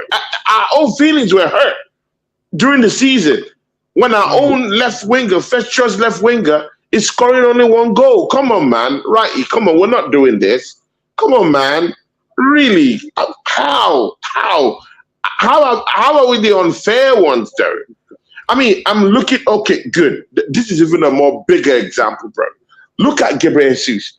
Do you know that Gyokeres Jesus has rejected 4 different offers to leave the football club this season? Bro, this season, bro. This new campaign, bro. 4 different offers, bro. He doesn't want to play anymore. 4, including Napoli, bro. Right, which I think. And at every turn, it's his money. His salary has been the problem, bro. He's a paycheck merchant. How are we unfair to this? Because the way Wrighty talked about it, he said that it was an unfair way. We're trying to push the player out. How, Wrighty? It's not true. These are lies. It's not true, Wrighty. I don't want to call you a liar, but it's not true. I guess Wrighty. We are the ones hurt. They're playing for free, or that they're just playing in North London because there's this sentiment. Gyokeres Jesus right now, and I know he's been linked to Atletico Madrid. I read today. That's a disgrace. Yeah. I'm sorry, but we paid you a weekly sum of $265,000 a week for you to sit up in a fucking hospital bed for the season before last. When he was injured. He was injured. We're still paying his salary for nothing in return. You come back in one of the last of the season before last. We face Villa. Arteta puts him back in as striker, puts Havertz in left mid, and what happens? We bottle the league. So I don't want to hear anything out of Gyokeres Jesus, bro. I'm not going to die for these paycheck merchants. And that's the same kind of thing I'm already starting to feel for Alvarez. If he doesn't want to be here, fine. Don't. Go sign the thing at Atletico Madrid. Make those fans happy and stay. Or go off to Barcelona, which we know is not going to happen. But Gyokeres Jesus is in the same boat for me with that, bro. You are not going to sit there and milk my club for nothing in return. And you're not going to fight for your third pecking order. Like I said before, it's rare that clubs have 3, again, which we would consider top. He said he loves Arsenal. He said he loves Arsenal. He said he loves Arsenal. I love Arsenal too. They're not paying me $200,000 a week, bro. You love Arsenal too. We work for a living. Our friends. Gyokeres Jesus says he loves Arsenal, bro. He wants to stay. He loves Arsenal. So does Eddie Nketiah. So does Reece Nelson. So does Fabio Vieira. Oh, my days. So did Mustafi. So did Sebastian Scolacci. So did Barclay Senya. So did Kieran Gibbs. So did Gail Clichy. So did Patrick. And we sent him packing to fucking Juventus. So, I mean, Gyokeres Jesus is digging himself a massive hole. Like, bro, you're going to get a pay cut regardless, or you're going to get a contract ripped up. At this point, you may just get your contract ripped up if you've declined 4 clubs because the money's not there a week. What do you bring? You've got no knees, Gyokeres Jesus. You've got no knees, bruv. Like, what are you bringing? Right? You're 28, 29 years old. You're probably going to, sit on the bench anyway at Napoli because Højlund is there. Right? I mean, so it is what it is. Just insane. I mean, it is what it is at this point, isn't it? December says that's what I said, Tony. So why did he sell Martinelli, whose natural position is striker, and sell Jesus and buy a top-notch left wing? So Alvarez coming in and Jesus staying makes no sense. Again, I hear you, but again, mind you, news reports have come out today saying that Atletico Madrid would like either both players or any one of them, according to the reports we've heard today. So, if Gyokeres becomes available for Arsenal to swap for Alvarez, they're willing to take it. If Gyokeres Jesus is willing to make that swap deal, they're willing to take Gyokeres Jesus into their football club. So that's what it means. So, and again, all these things are speculation. So if you're going with that news that it doesn't make sense that Jesus is staying, I think you're in the wrong. You're perceiving the wrong scenario because either one of them would be going. It's either they're gonna swap or Gyokeres Jesus has to go either by hook or by crook. And again, they just issued him a threat today. And that threat was that Gyokeres Jesus might be playing in the under-21s if he doesn't find himself a football club. So let's see. Let's see if Jesus have got any shame at all to go down and play with the under-21s throughout the season, bro. Because that's the threat Arsenal have issued out. What do you think? For Jesus to play in the under-21s until he finds himself a new football club. Good. Punishment fits the crime. Napoli would have been the perfect place for him to go. Actually challenges a decent manager in Allegri. I'm telling you, man. Club. Yeah, okay, they're not going to pay you 265 bags a week, but what club is, bro? Like, you're not going to Madrid. You're not going to Barcelona. You're not going to Bayern Munich. You're not going to, what else is there? Inter Milan? I mean, that's still Serie A, right? Oh, my days, it's just that there's nowhere else. I mean, does he, like, if I'm Gyokeres Jesus, I would rather go to Napoli than, like, Everton. I would go to Napoli way more than I would go to Everton, number one. Right? And I know Everton was in form. They were in form in January. So Gyokeres Jesus is making a very, very crucial mistake towards the end of his footballing career. I mean, not a mistake for him because he's getting that 200 and something bags in it. So it's not a mistake for him. Personally, he's gaining. I mean, technically, he's getting his salary. And he's chilling, he's relaxing. You know, we're not using him. Man is chilling, bro. Either way, he wins. Either way, he wins. And again, this should be a lesson to Arsenal Football Club. Understand how you dish out this contract, bro. Understand how you come up with these salaries for half-baked players, bro. Come on, man. This is a lesson, bro. Yeah, and I hope Arsenal is really learning from these players, you know. But again, it's good to see how Arsenal is kind of like stepping up and being a little bit kind of like pushy with these players and ruthless with these players. I mean, Martinelli might be too harsh. Contract. Why aren't we just paying out his contract, Tony? If we're so flush with cash, like we say we are, we're willing to spend 140 mil on Vinny, but we can't slice up Jesus' contract. But that's outgoing. That's outgoing cash flow. So you know there wouldn't be any. I mean, it will make financial sense to just pay him off, and because that would be cash out. You know, and again, all those monies would count when this new SCR stuff comes into play. All those things, the more he resists going to another club, the more we're paying him over and over and over. The longer he resists, the more we keep paying him. If he goes to the reserves, we're still going to pay him 265 bags a week. I mean, but you can always bet. You can always bet on that chance that maybe one football club might just, luckily come and take him off our hands. That's the opportunity you get on not paying him off.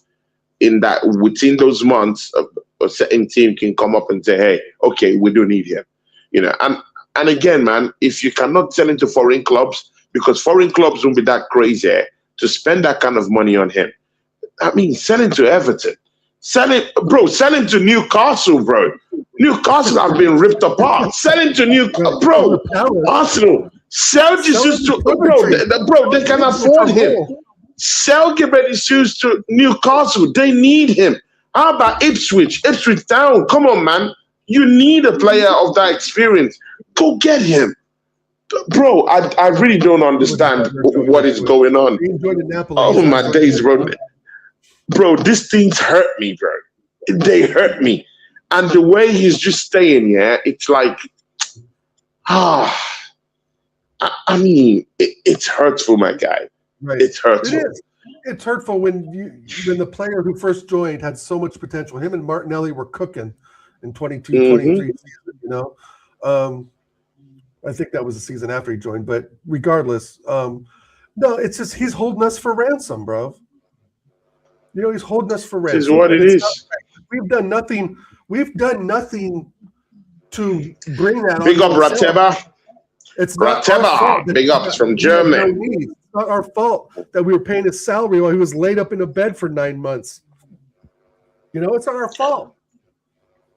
I mean, it's what it is. Piss off, bro. Forget Gabriel Jesus. He can piss off, you know. But again, it brings the Alvarez dilemma. If you're getting rid of your third choice striker, but you're bringing in prime Alvarez, like who does that put in the third place gap? Who gets knocked down to that third place position that Jesus had? Kai Havertz or Gyokeres? It's a problem. I mean, it's a problem, isn't it? Oh, okay. Look at what the assembled put here.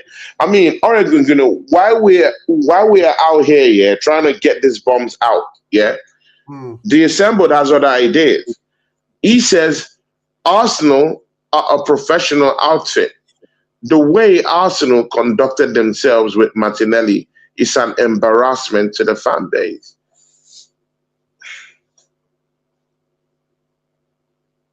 Okay. I mean, that's all opinion, right? You can say he left. Right? I get it, but players don't want to leave willingly. That's fine. That's football. But what football and the fan base is different than the economics of football, as you know, assembled. Two different things, bro. You know. How do you get Oregon Gunner? How is it an embarrassment? Because if I say my mind, the assembled might read another meaning into it if I say something, you know, because these days it comes at me. But yeah, man, because if I answer that question, it might rub him off the wrong way, and I don't want to do that. I respect him. How is this an embarrassment, bro? That hey, you're not in our plans. I'm sorry, you have to find a football club. Bro, what is wrong in this, bro? He's got only one goal. You have been crying about this player. I've been crying about this player. Oregon has cried about this player. What, again, it boils down to what we really want as a football club and as a fan base. Martinelli's do you still want these bombs in this football club? Or do you want these bombs out? Which do you want? We paid $8 million for Martinelli. I think we paid $8 million for him, but we're done sending him off for what, 40-45 mil? It's all public. How is that an embarrassment, though? It all comes out, assembled. It all comes out on Twitter. It all comes out. None of it should be public knowledge to a point. I agree with Oregon, good. Our show is based on being fair and having justice. How is this? And I want to see it from the assembled's perspective, because I like perspectives, yeah? And I don't think my own perspective is supreme. I don't think anyone's perspective is supreme, but you could see sides to it. I want to see the side where it is an embarrassment, the way we're dealing with this Martinelli situation. How is it an embarrassment, though? Can you explain to me how it is? Are you waiting for me? I don't think it is. I disagree. But I want to see what someone puts in the chat, or you send them a link and get them on the show for the last 10 minutes. Bro, I don't think it's an embarrassment. I think it's just football economics, bro. It's like you're going to have to sell players. Some are going to go for low money. Some are going to go for middle money. Some are going to go for high money, right? And Martinelli's kind of in the middle, and those things happen. If we feel we can get 45 mil or whatever, I think it's 45 mil. Correct me if I'm wrong, if it's 40 or 50, whatever. If it's 45 mil with some add-ons, and it is what it is. And if he's going to be getting paid $375,000 a week tax-free. Bro, come on. Oh, my days. Bro. He's set for life. That's a rich motherfucker, bro. What are we talking about? What is this? How is that an embarrassment, bro? You are not in our football plans. Please find your way. How is that an embarrassment, bro? You were told. They gave you the memo. And it was either you left the easy way or you tried to make a rancor, a big shout about it. $500 a week. And the B. What are we talking about? Man is going to go relax with his wife and enjoy all that money. What are we talking about, man? He only scored 1 goal in the Premier League season. There is no embarrassment, bro. If maybe he was this kind of player that was so prolific, he was scoring goals, and maybe for some reason he has a clash with Mikel Arteta, or maybe what we're facing with Gyokeres. Okay, I hear you. That's a disgraceful scenario, though, with this Gyokeres situation, because he scored 21 goals. He helped us win the title, and look at us out here in a skirmish on whether to keep him in the football club or not.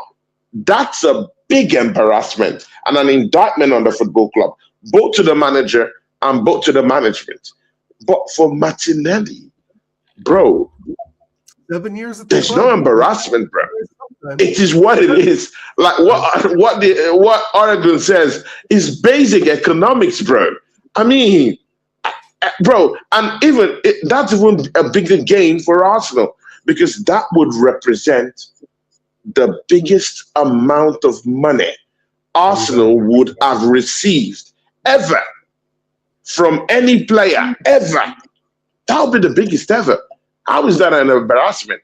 That's an advantage to the football club. In fact, we're ripping the pockets of Saudi Arabia. People, I would not pay 20 million. Bro, I repeat, I would not pay 20 million for a player that scored just 1 goal in the Premier League. I'm sorry.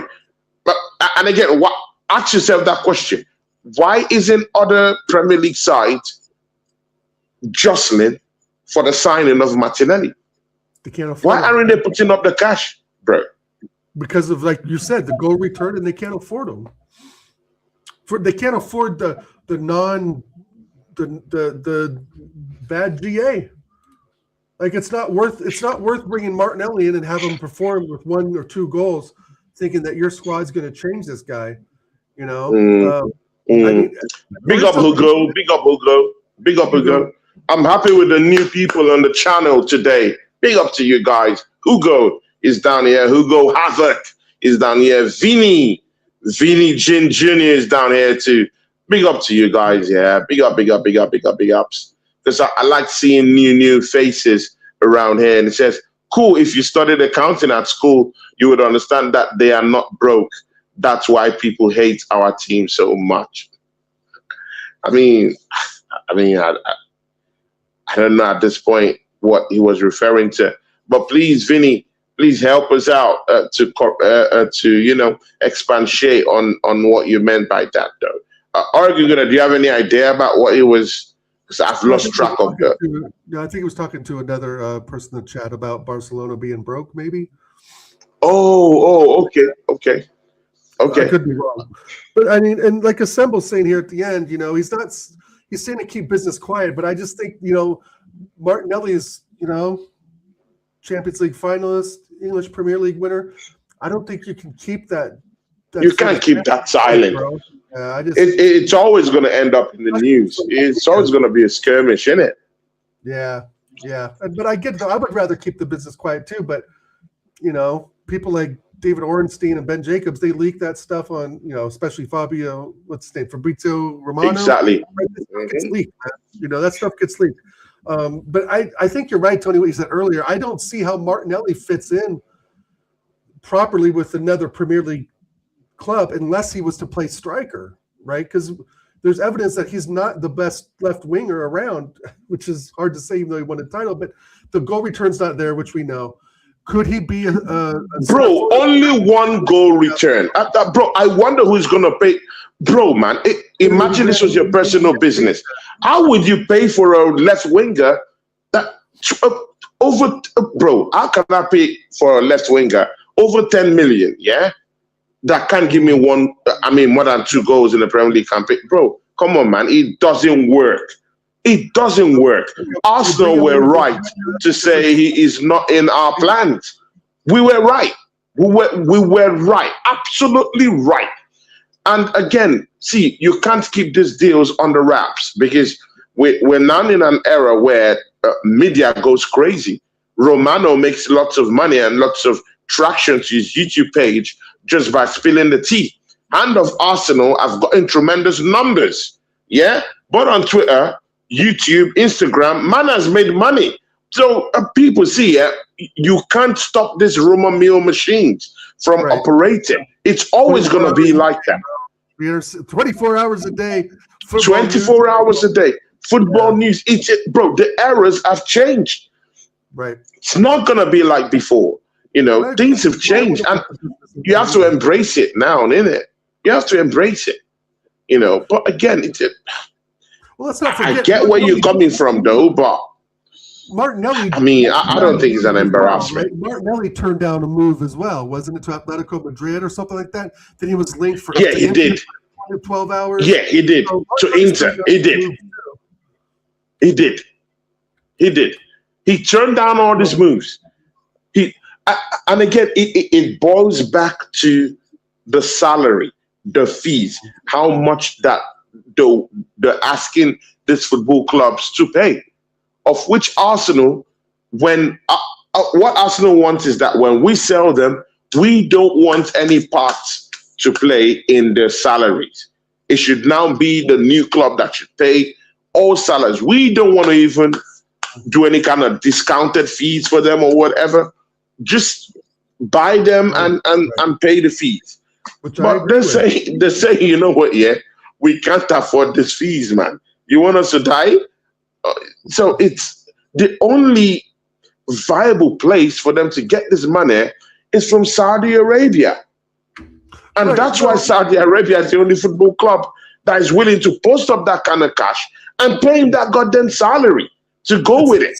No Premier, bro, I swear to you, bro, no Premier League club or foreign club in Italy, Germany, or bro, no team is going to invest in that kind of fraudulent investment, bro. Because, bro, you're not getting anything in return, my guy. Let's be factual, bro. One Premier League goal, I'm sorry, man. No. Maybe in the French league, maybe he could get something going on, but again, they're not willing to. If he wants to go to Montpellier, he'll make 30 grand a week, and that's on him. But these guys aren't taking, but they're not leaving because of the salary. And again, that's bullshit to me. That's player power, right? That's pure player power, bro. And I don't believe in it. I believe to a point, but when you're 7 years at Arsenal and you've won 2 trophies, you know, the FA Cup, the league, if you want to count the Charity Shield's fine. So maybe 4 or 5, whatever. But nothing really significant in there, right? We haven't won the League Cup. We haven't won the FA Cup since 2019. That's 7 years. We finally won the league under this manager. It's taken us 6 years to get there, which you've been a part of before the manager was there. You know, after 7 years at a club, bro, it's like your numbers are way down, but you're still resisting going to Inter Milan or Atletico Madrid just to take a pay cut, but to play probably pretty consistently. I mean, that's just mercenary tactics to me, bro. And I'm not here for that shit. Like, I don't agree with that, right? But I do believe in player power to the point where they do have a say in some of their contract negotiations. They do have a say in some of the bonuses, performance bonuses, and they do have a say in how their image rights are used. I believe in that side of player power. But when it comes to sales, bro, you're an asset of the club. It's not the other way around, right? You're not doing the club when you're getting paid 180 bags, 200 bags a week. Like, it's not a favor, bro. That's a payment. You're rich, bro. Bro, come on, man. Bro, I mean, I work my ass off and I don't get that kind of money. What are you talking about, bro? What is this? They're getting rich off this thing, man. What is this, man? The Assembled says, since you agree with Arsenal so much, I mean, people, the Assembled wants to, bro, man. The man wants to. He's like a lion. He wants to just tear me and rip me open today.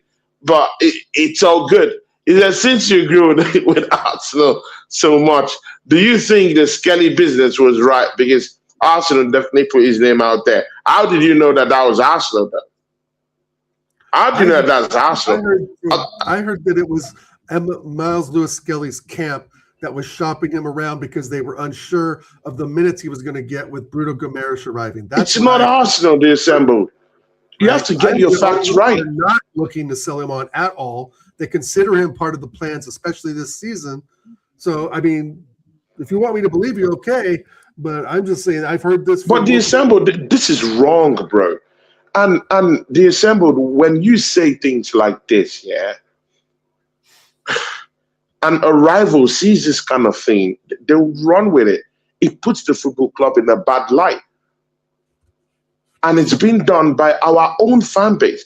Arsenal never, ever put Marshall Kelly out for sale, bro.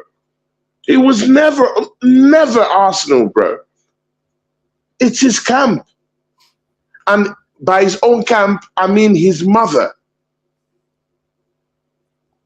Because his mother is his agent.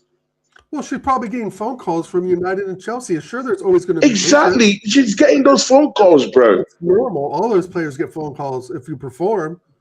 If you perform, exactly, they're getting the phone calls. So this is not true. If Arsenal wanted to sell him, you will be hearing back games right now. You'll be hearing, and again, when that link to Chelsea came, you remember that link to Chelsea, yeah? Mm-hmm. That came up a couple of weeks ago. You saw that link shut down almost immediately as it started, right?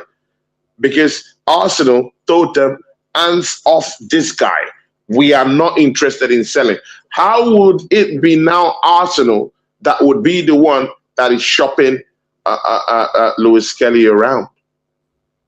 Not true, my guy. Not true. Not true. I think it was MLS camp that Oregon gonna throw in that argument to the guys because it's not true. No, believe me, it was Arsenal. Oh, the assembled. Says, oh, believe me, it's Arsenal. Not going anywhere, bro. I think that it's a Miles Lewis Skelly transfer. Oh my days, the assembled, man. Come on, man. The assembled. I know you watch these other channels. I know you do. I know you do. He watches all these channels, bro. Come on, man. And that's why I like myself. I think for myself, bro. And I'm not saying that because even me too. I go to these channels. I watch them. I support these channels. Oregon gonna support these other channels that you go to. I support these other channels you go to too. But the thing you won't get from Oregon Gunner is to accept everything hook, line, and sinker. He thinks for himself. He says some other things for himself. He doesn't just, oh, okay, because I visit you and I like your show, so I believe everything. He doesn't. Oregon Gunner doesn't believe half of what I say. Come on, man. Let's not do this, December. Come on, man. But December is our guy. He's on the inside. He's on the inside, bro. And Oregon Gunner says, okay. The one thing you're overlooking, the way that was done, anything can happen. Not with the players' contacts mean nothing. Okay, I didn't understand that construction, but I know where you're going to. Yeah, that's what it means. Tony, I know Skelly's people. Okay, now this is something. This is different now. The assemblage says he knows Skelly's people. Okay. So this is now it's a different conversation. Oregon, get it. I think we should turn this into a Miles Lewis Skelly end of show discussion. I don't see him going anywhere with Bruno Gomes. I don't see him going anywhere. Yeah, I don't see him going anywhere. Who I thought I was even said last season before he went on a nice run towards the end of the season that I was willing to let him go as a left back because I didn't see the value there. Lo and behold, he plays, a holding midfield role or sort of that 8, combination of both, in my opinion, in some ways, and has been very good. So no, I don't want to let him go. But yeah, I don't know if we should dig that hole anymore, right? If he goes, I will be more hurt if Louis Skelly goes than Martinelli at this point, because Martinelli's served the club. He's had his 6.5, 7 years. He served the club. He did the best he could, and I'm not taking that away from him. But also with Skelly is an up-and-coming talent that if he was to go to a rival like Chelsea United, I'd be very, very pissed off about that. You know, I'd be pissed off if he left, because I think there's talent there in the midfield position, but not at the left back position. He got cooked a few times, too many for my liking, at least. But no, I think the value of Louis Skelly, if he's being shopped around, that could mean they're taking phone calls, right? Nobody's going to turn away a phone call from United or Chelsea, bro. Just to see. Exactly, man. And these teams you're talking about, they're all bomb teams. I mean, come on, man. They're all bomb team. Look at Man United lost against Hull. These are clowns. They're grasping on all straws to stay alive, bro. I mean, so they would call rival teams players to destabilize us, bro. I mean, that's what they're doing. Yeah, to try and tap into our players and do this, do that, do that. Bro, we know all these things, bro. That's what they're doing. Come on, man. We know this. So it is what it is, bro. And they've lost. Arsenal have come out and said, Arteta has come out to say he is going nowhere. He said it publicly, bro. So, I mean, it doesn't matter whether you know Skelly's people, because the manager has come out publicly. He said it in a press conference. Man is going nowhere. And you know what? I believe the manager in this one. I mean, I don't believe the manager all the time, but with this one, I believe him. For him to say Skelly is going nowhere, I think he's going nowhere.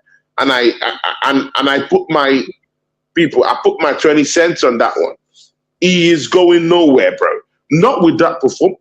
Bro, have you seen his recent performances, though? Oregon good. Yeah, he's looked great. He's looked great, isn't it? Yeah, that's why I think absolutely he'll play a pivotal role. You know, I think he's jumped in the pecking order over Zubamendi and Moreno. Exactly now. You know, exactly. And even Zubamendi looks expendable right now in that team, innit? Yeah, I think Moreno and Zubamendi are definitely expendable. I mean, between the two, I don't even know which one I'd want to go first. Probably Zubamendi, because Moreno can be that fourth striker when called upon, but I don't rate either one of them. I thought Zubamendi was going to have a better season than he had, but he definitely fell off in the last half of the season. But also, we ran his legs into the ground, so there is I can compromise with that a bit. But let's see what this season brings. I hope, again, like you, Tony, and I think our friends in chat, I want all the players who wear the red and white to succeed. I do. Yeah. Right? Yeah. I have some I rate higher than others, but that doesn't mean I want them like completely shut out of not being able to at least play in some games. I believe that you got to pick your strongest 11 every week. I think there's some adjustment to that depending on if you're playing Coventry, Ipswich, Hull, maybe you can throw Forest or Palace or somebody like that in there that you can say, okay, this is lesser competition. They're, 16th, 17th of the table, whatever the number is, that you can put in a Zubamendi instead of Louis Skelly. You can put in Eze instead of Solis. You can play down over Saka. But those changes need to be incremental and rare, right? You wouldn't go change your whole, you wouldn't put Zubamendi and Louis Skelly in for Rice and Bruno against Chelsea, against United, against Liverpool, City, right? Makes no sense. Makes no sense at all. And I doubt you would even want to do that against any Premier League team, right? Maybe in some cup game, but whatever. But you get what I'm saying, right? You can make incremental changes based on fitness levels, but to do a wholesale change in a Premier League game, I think at this level, at this time, is crazy. We need to retain the title first and foremost, right? So we need to put out the best 11 we can, week in and week out. I don't need Moreno being in that equation, but possibly coming off the bench when we're up 2 or 3-0. And again, he's not complaining. And again, this is one thing we need to get used to. You need a bench. You need squad players. I mean, even Real Madrid have squad players. I don't know why this is even a big topic at all. You have to have squad players. And if you ask me, People are saying sell Zubimendi. People, don't sell Zubimendi. You know why? Because we need squad players. Who is going to play Carling Cup, people? Who's going to play Carling Cup? Who's going to play the FA Cup? When these players go to Champions League and come back and are tired, bro. Bro, we can't afford to, lose track of all this stuff, bro. This season, we have to win. And if we have to win, it means we have to keep setting players, fitness levels. We've said this many times, Tony. It takes more than 11 players to lift a trophy. You and I exactly, man. More than 11 exactly. Exactly. And if Martinelli is going, that's one down. And many of the players are on their way.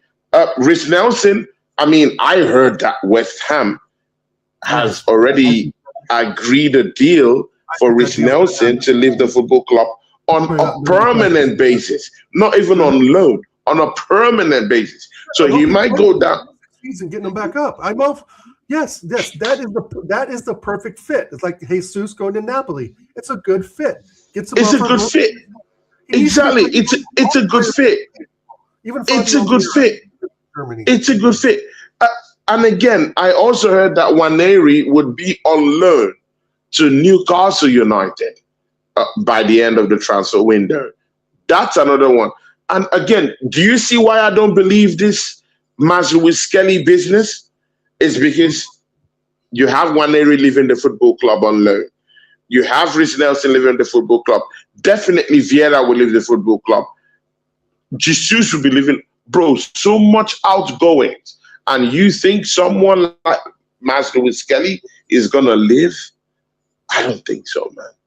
I don't think that's possible. But again, let's watch till the end, innit? Yeah. In the famous words of Kanye West, I guess we'll never know. I guess we'll never know. I guess we'll never know. See, Oregon, good man. But Oregon, before you go, and before your prediction, because you have two things. It's not going to take time.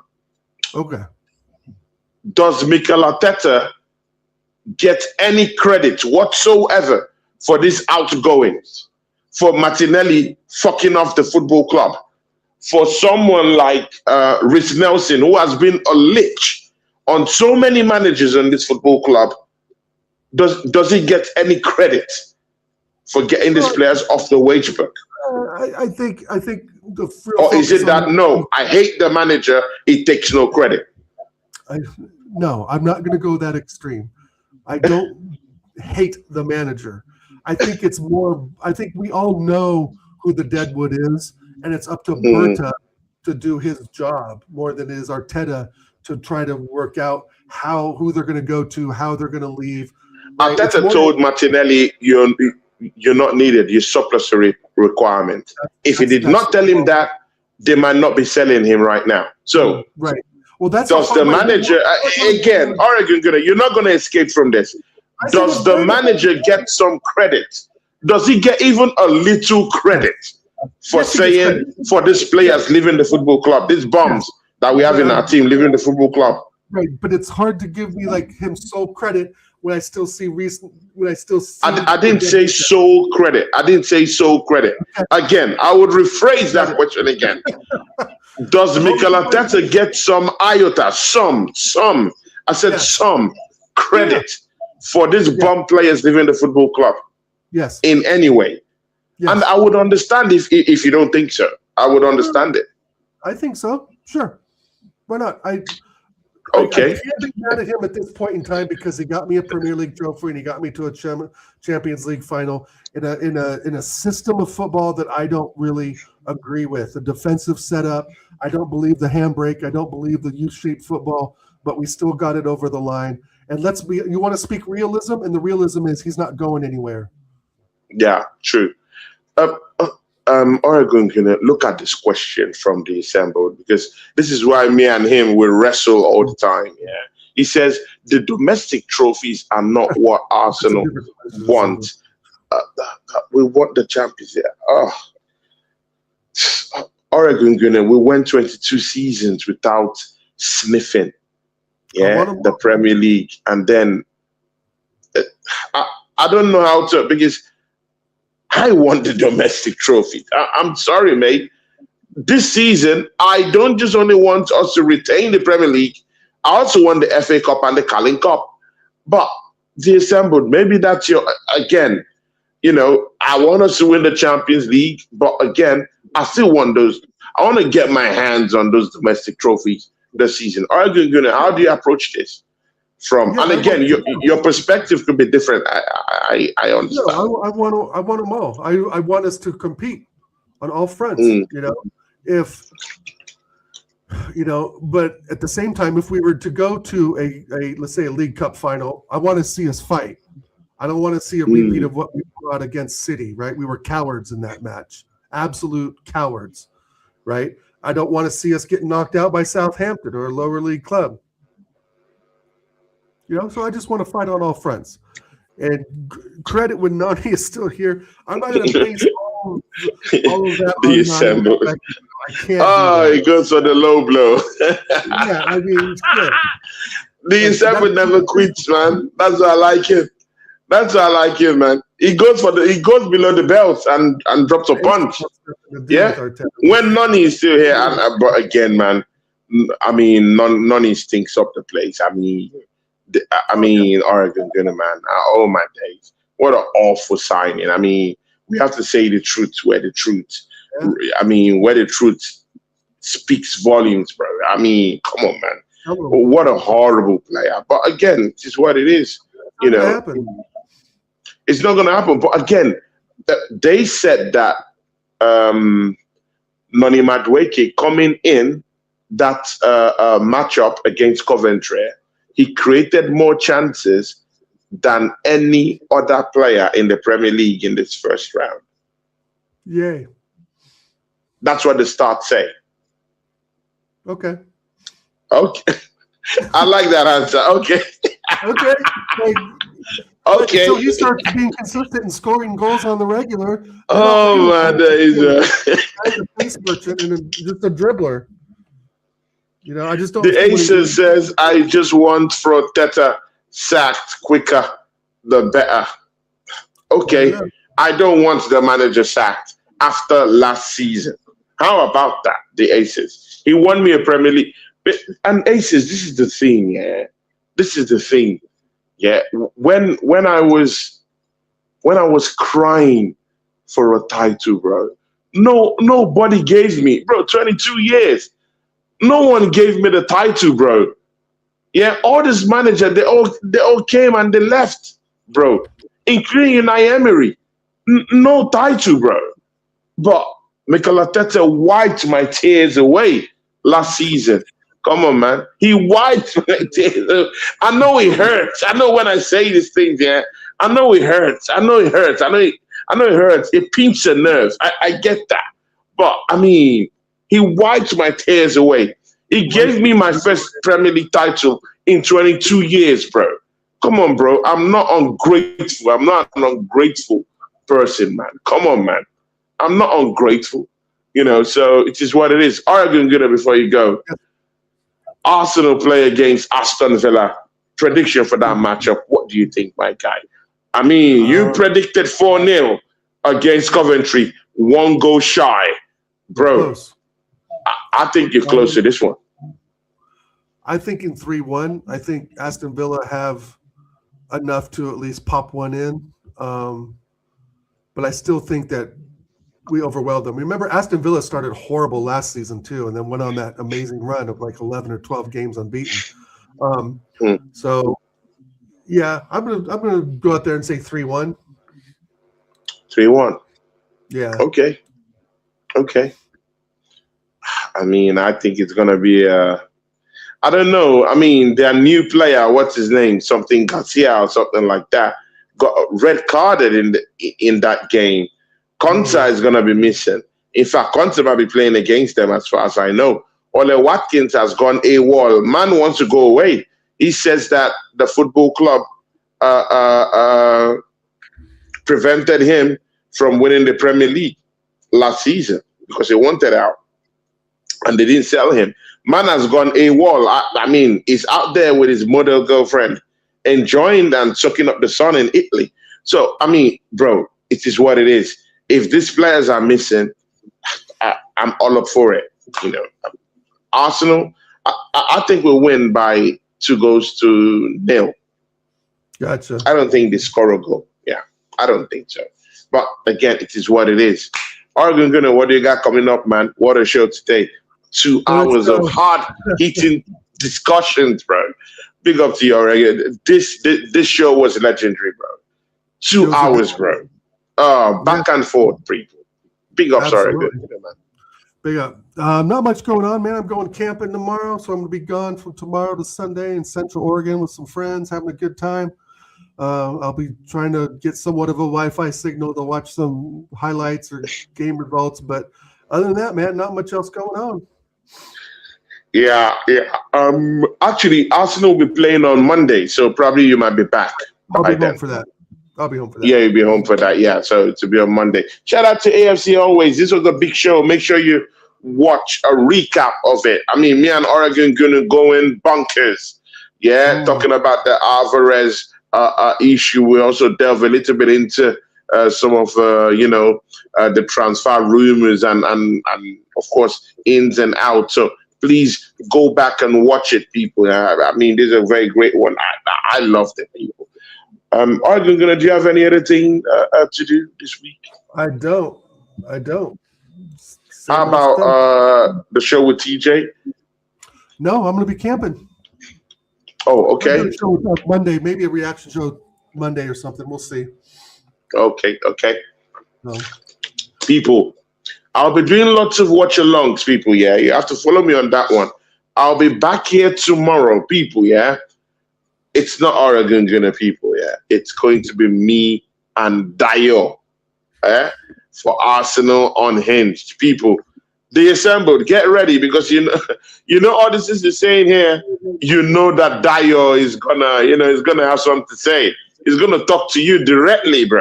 So I mean, it is what it is. So get ready for Dio tomorrow on Arsenal Unhinged. You know he's a positive guy. So Oregon is a positive guy. Don't get me wrong, but I'm talking of the Top Gunner stuff. Yeah, I mean, it's gonna be back on full effect tomorrow. So come join me and Dio, people, man, tomorrow. And of course, next tomorrow will be me and, by the grace of God, Dom of Arsenal Domination. That's our brother too. So he'll be down here on Friday, and then there'll be watch-alongs in the weekends, because I would sit back and watch other teams, probably maybe Man City and Tottenham. I'll be doing some Tottenham stream. People, I want to laugh hard at the enemies this season, so I'll be doing watch-alongs for that. And then you catch me on Monday for the Arsenal game too. Big up to Cider. Cider says nice. Big up to you, Cider. Thanks for subscribing to the channel. And of course, AFC always says like, share, tell a friend to tell a friend, and subscribe to the channel. Yeah, exactly, people. Big up to AFC always, legend in this space. Yeah, legend, and that's why I respect him. Oregon Gunner, yep. I'll catch you next week, my bro. And have a lovely journey as you travel for camping. God be with you, Johnny Mercies, and come back to the show for more justice next week, my brother. Sounds good. More justice. People, from me and Oregon Gunner, we are out, people. Catch us next week. Peace, people.